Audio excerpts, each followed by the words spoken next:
Well, it's primary day. We're about to elect our nominees for governor of the state of Florida, somebody who's going to be governor for the next 4 years, U.S. Senate. U.S. Senator, a whole bunch of other congressional races and state legislative races, and 3 cabinet races. What do you think? It's like kids in a candy store for you and me. I think a lot of voters are going to be confused about congressional races. Wait, they used to be in this district, now they're in this district, and we have one that runs from Palm Beach County down to Miami Beach and another that runs all the way to Fort Myers. So that's number one. Number two, I think it's going to be very interesting in the run-up to November to see who emerges on the Republican and Democratic side. Some say it's a shoo-in. We'll be covering all of that for you at home, both on our YouTube platform with our great friends from Comar, always a great effort, and then, of course, also on all our audio platforms. I thought it'd be fun here. We always talk people and names, but it's the issues that ultimately drive people about who they vote for. So as you kind of tee up what people are going to be thinking about when they perhaps go to the booth, and what are the things that will really tee up as the issues that will drive it for Republicans and Democrats as we move through primary day and on to November. How do you see it, man? I think the number one issue is going to be the economy. Always is. It always is. It's always the number one issue. Gas prices have been going up. People get annoyed with the gas prices.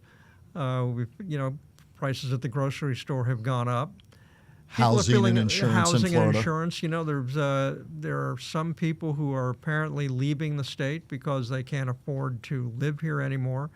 Now, people who have money, they're not leaving. They can afford to stay here. But the working class folks, for some of them, it's like we just can't afford it here anymore. The property insurance is so high.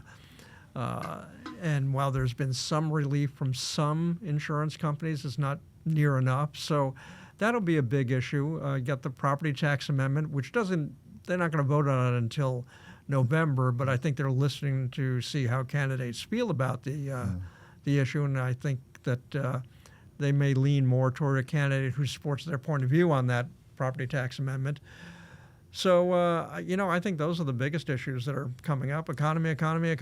And in fact, there was a national survey I read last week that puts, as usual, it was not Florida again; it was national. But again, economy's way up here.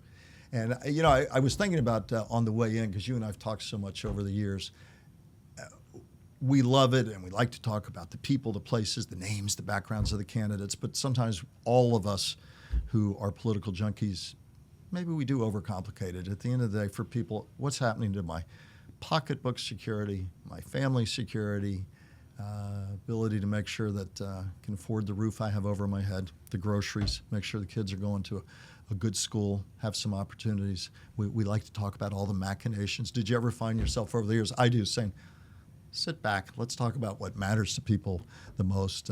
I get excited about, this candidate, that candidate, but you know what I'm talking about. Yeah, I think that, again... We get carried, the political reporters and junkies get carried away, but I think you very eloquently summed up, this is what people care about. What are you going to do for me? Can you do for me when I'm hurting? Right, exactly. Now there's another element that is also at play here. One, candidates that are on the Republican side who are endorsed by Trump.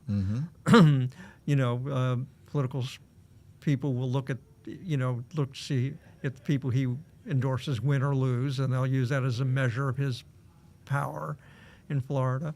On the Democratic side, you have some Democratic socialists who are running in Florida. And we're also going through, I think, in both parties, a bit of a generational switch. Those roughly, say 45 and younger, they're done with the baby boomers. They're basically saying, get out of the way, move. And I think they're getting... Should we both get up and... Yeah, and they're... So you're finding, especially in Congress, you're finding some of the older members of Congress are having difficulty keeping their seats because people are like, you've been there forever, and in our view, you haven't accomplished anything, so we're ready to bring in some younger people who can make changes. I see, you sort of see what was going on with the ascendancy of the Tea Party within Republican ranks and the schism, and you're now seeing that again with Democrats, with Democratic Socialists versus the old centrist in the party, how that will play out nationally and in Florida. And sometimes it's not one and the same. It's going to be a very interesting part of the dynamic. Well, if you go back and you think about the Tea Party, one of the young politicians intimately involved with the Tea Party was Marco Rubio. I knew you were going to say him. Who used it to defeat Charlie Crist, sitting governor, when he ran for U.S. Senate. And hugged Barack Obama. Hugged Barack Obama. That didn't help. But so Marco Rubio becomes a leader of the Tea Party. I should say President Obama at that point. And now look where he is now, U.S. Secretary of State. So, and a potential candidate for president in 2028. So those kinds of changes are often transitional like that. Tea Party basically doesn't exist anymore. Example. But it helped spin off the MAGA movement and the hardcore conservative movement. And will the Democratic Socialists turn the Democratic Party into more of a socialist movement? Or as Donald Trump likes to call them, a communist movement. We'll see. We could have a whole separate discussion and debate about the meanings of those. But we'll get some taste of that, as the election is decided today. Let me ask. So we talk about, as we look at issues, and we look at primary day, and then we'll be pushing on to November. But have we come to a point where people say they're going to demand answers from their side? So let's say you're a Republican. Are we so siloed now that you'll forgive the sins of a Republican who's not doing enough to answer on issues about your pocketbook, or a Democrat who's not doing enough? Because by golly, they're my party, they're my silo, and I'll vote for them, good, bad, or indifferent. Or because I would argue that over the last many years, the issues have been so profound in Florida, and sometimes you're not always sure whether the issues about insurance and about housing affordability and property taxes have moved the dial. Because by golly, it's my party, good, bad, or indifferent. But do you think the issues will drive people to make different choices, or people are so wedded to party now in a way that you can't move the dial? Well, I mean, people have always been wedded to their party. But social media has changed it, though, Brian. It has changed it. Well, what's changed is more acrimonious. Right. And you're more likely when you're acrimonious to huddle with your group, your team. Yes, we need to go back to good, bad, or indifferent. Electing people, and hopefully we'll start in that direction in today's election, where you're selecting people who are willing to actually sit down with somebody from the opposite party, have a conversation, debate an issue, maybe reach a compromise. It's one thing if you, in Florida, where you have a legislature that's overwhelmingly Republican, well, you don't need to worry about compromising with Democrats because they don't have the power to do anything.